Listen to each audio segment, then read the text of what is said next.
Hello and welcome to The Drum. I'm Steve Kinane. Coming up, why the major parties can't decide on who should be the Speaker of the House. Campaign finance reform from the most unlikely source, the New South Wales right of the ALP. And why one of the world's richest men plans to spend his children's inheritance. Our panel tonight, blogger and regular contributor to the Drum website Anthony Lowenstein, Joe Stella from the Daily Grind website, and also in Canberra, David Crowe, Chief Political Correspondent with the Australian Financial Review. First to the unfolding situation at Sydney's Villawood Detention Centre, where a group of asylum seekers continue their protests on the roof there. 2 men had agreed to come down, but 9 others are still refusing to come down and have been threatening to harm themselves. They want immigration authorities to grant them asylum. The protest was sparked by the apparent suicide of a Fijian man at the detention centre yesterday. Now, just before we came on air, I spoke to Sarah Nathan, a representative of the Australian Tamil community, who said that she'd heard that representatives from the UNHCR were on their way to Villawood and that she was confident that that would mean that the men would come down soon after they arrive. Now, Annie, you visited Villawood Detention Centre on the weekend. Yeah. You've been in touch with people inside Villawood Detention Centre. What's the latest you can tell us? The mood of a lot of people, I spend time with Tamils, Afghans, Iraqis, Pakistanis and others. This is on Sunday, so all of 2 days ago, was really one, I think, of desperation. Some people's claims have been rejected, some had been accepted, and some are waiting for security clearance. One of the issues with this whole debate, and I've sort of heard this afternoon also, the UNHCR was hopefully going to come and agree to something, or at least some kind of compromise that get the men off the roof, which is what all of us want safely, is that the Immigration Department had consistently told most of these men that the countries from where they come from are now safe. Iraq, Afghanistan, Sri Lanka. Now, anyone who knows anything about those countries, who looks at any human rights report, UN reports, knows that for anyone who's fled those countries, for whatever the reason may be, and many of them were tortured in those countries by various forces, to suggest, as the Australian government does, that they're safe, which is what they're told, is absurd. And more importantly... If we take just the issue of Sri Lanka, because a lot of people argue that Sri Lanka is now safe to go back to. Yes, they do claim that. Now, there's no doubt that the war ended last May. Certainly it's better than it was. There aren't massive bombs falling from the air from the Sri Lankan government. That's true. But if you're a Tamil in Sri Lanka and live in the north or the east, which is where most Tamils live in that country, and most human rights reports that, explain this, there's still massive discrimination against Tamils. There's an inability actually to find work. There's torture. There is numerous evidence to show that when some Tamils have been returned by the Australian government to Colombo Airport, they are taken away and tortured, if not worse. And the question we have to really ask ourselves is, why is the Australian government not taking any responsibility for what is clearly a breach of international law?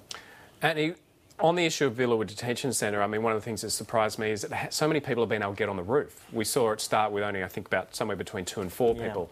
And then at one stage there was 13 people on the roof. Now, have you got any understanding how they've been able to get up there and why the staff at the detention centre in Villawood have allowed this to happen? In its simplest form, I don't know exactly how that happened. Presumably, the staff may have been overwhelmed. One of the things I think that is important to discuss about detention centres are that most people don't know that every detention centre in Australia is run by a private company, Serco, British firm who have massive multinational input around the world.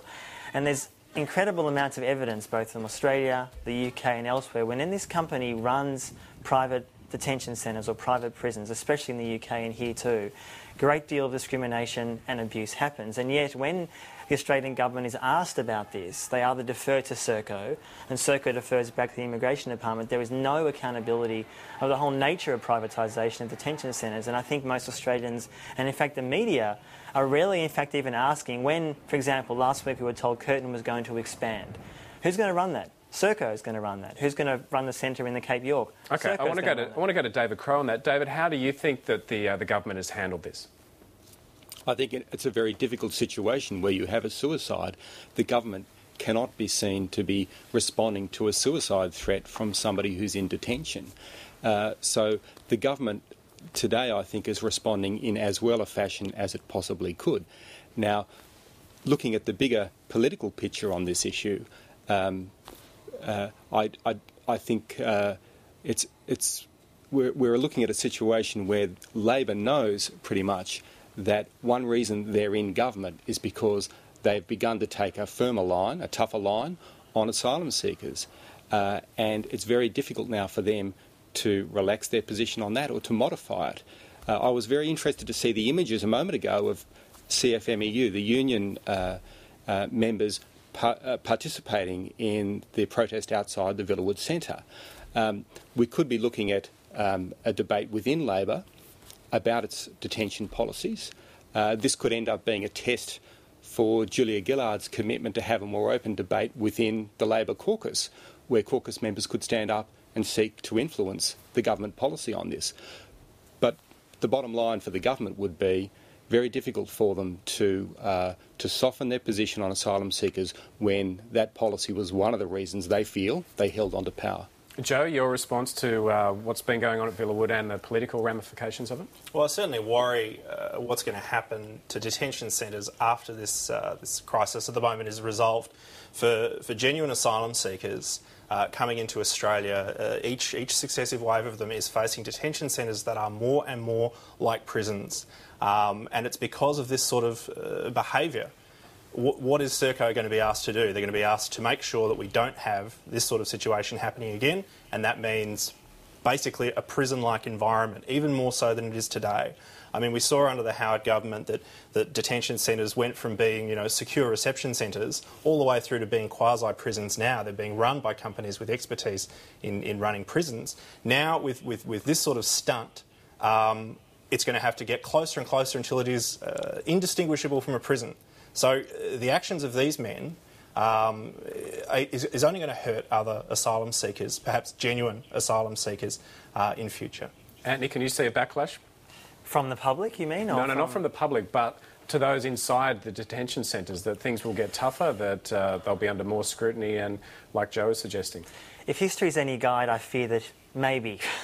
At the same time, this is not to defend the idea of someone committing suicide by any means, and this is not to defend jumping on a roof and threatening to throw yourself off. However, people are desperate, and if you, as virtually every mental health expert, including Patrick McGorry, Australian of the Year, said yesterday, if successive governments, Howard government, Rudd government, now Gillard government, aren't listening to the message of locking people up indefinitely for years often. This is some people, in fact... Well, in fairness, I mean, they are locked up for a long period of time because there are all those avenues of appeal. It's not like we meet them at the beach and say, get lost. There is a process and there is an opportunity for decisions to be reviewed. Indeed, there is. But the question that we have to ask ourselves is, why is the government deciding to keep people locked up in a prison-like situation for so long?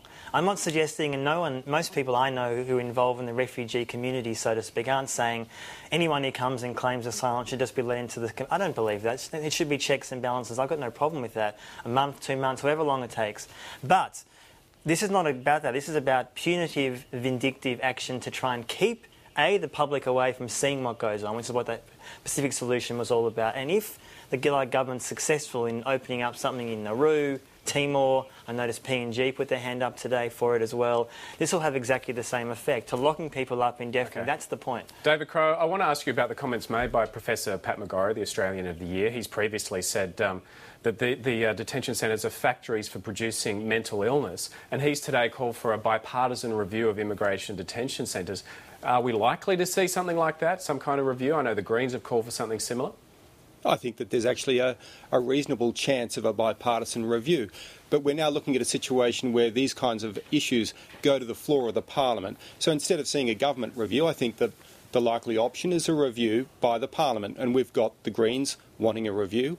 I would think that Andrew Wilkie would support that kind of initiative. Perhaps other independents would as well. And there's no reason why this couldn't be considered on the floor of the Parliament by a House of Representatives committee. And that could be one way of taking forward what Patrick McGorry is suggesting. Now, I think I'd personally be cautious about the prospects for that review then changing government policy. But there's no reason why it couldn't. And we're now in a situation where Parliament has those opportunities to raise the debate, get the issues out there more widely, which is a good thing. Joe, if there is a review, is it likely to change government policy? I would think in the current environment it would not be. Labor needs to be tough on this issue, and I think more broadly Australia needs to be seen to be tough when it comes to issues of migration, because otherwise it will encourage more people to make the perilous journey to Australia and put themselves and Australian servicemen and women in danger. I think, though, I mean, the other thing is, what is the alternative to detention? I mean, among this group, and I'm certainly not saying this is everyone who applies for asylum in Australia, among this group there are people who are genuinely desperate, who will do anything, and that's what we're seeing today. To let these people out into the community while we're processing their applications seems like it'd be foolhardy. I don't think that could possibly work. Other countries do that, though. I mean, New Zealand in part does that. This is not to idealise the New Zealand model. New Zealand wouldn't get as many asylum seekers as Australia. No, but no, they don't. But in the scheme of things, we aren't talking about that many people. So much of the rhetoric about this issue is about the fact that we potentially might get this sort of avalanche of people coming from somewhere, Indonesia or elsewhere. There's no reason at all why you can't have, if there have been checks and security checks done, no one suggests there shouldn't be, to release people in a certain environment. No one suggests us to let people out freely, but there must be a way to avoid the mental problems we have seen for now over a decade in Australia. And other countries have shown us how to do that. I mean, it's not like... Are you talking about ankle tags? Or, I mean, what is the specific alternative to detention you're I'm thinking of in New Zealand, for example, they haven't got ankle tags. They simply are monitored in a way. And the question is, the implication of what you're saying is that people might disappear. My understanding of New Zealand is that virtually no one, if not nobody, has disappeared, wandered away into the community. I'm not saying it never would happen, but it's unlikely to happen. And that's why being humane doesn't make it a soft touch. It simply means treating people with respect. OK, we will talk more about this issue a little later in the program when Senator Sarah Hanson-Young joins us, who, of course, is the immigration spokesperson for the Greens. And they've called today for a review of immigration detention. But let's move on and talk about the ongoing issue of who is going to be the Speaker. It's Parliament sitting next Tuesday, and the Labor leader of the House of Representatives, Anthony Albanese, has accused the coalition of crab-walking away from parliamentary reform. There's a stalemate between the major parties over who will provide a Speaker after the opposition effectively kiboshed the idea of independent Rob Oakeshott being nominated on constitutional grounds. If the rhetoric is to be believed, then someone is losing a pairing right as a Speaker, and therefore that affects substantially the numbers on the floor of the House. So a few people now have to either start to rethink some of their rhetoric and let's see whether they truly do believe it's a Section 40 issue or really a Rob Oakeshott issue. But Tony Abbott insists he just wants to get on with the job. The opposition will be as constructive as we possibly can be. We want to make this parliament work. Yes, it's going to be difficult, but I don't think that the public should go back to the polls anytime soon. I regret the outcome, but we've got to accept that this is democracy. So, David Crowe, Anthony Albanese says that the coalition is crab-walking out of the deal. Does Tony Abbott have a legitimate reason to back out of this deal? Or at least one aspect of it? He has some valid reasons for changing position, but there's no denying that what he is doing is modifying a position that looked like a very public agreement that he reached with Labor and the Independents only a couple of weeks ago. Now, I think that he's well within his rights to turn down the prospect of Rob Oakeshott being Speaker. Rob Oakeshott is one member among 150. There was no requirement on the coalition to accept him as the Speaker.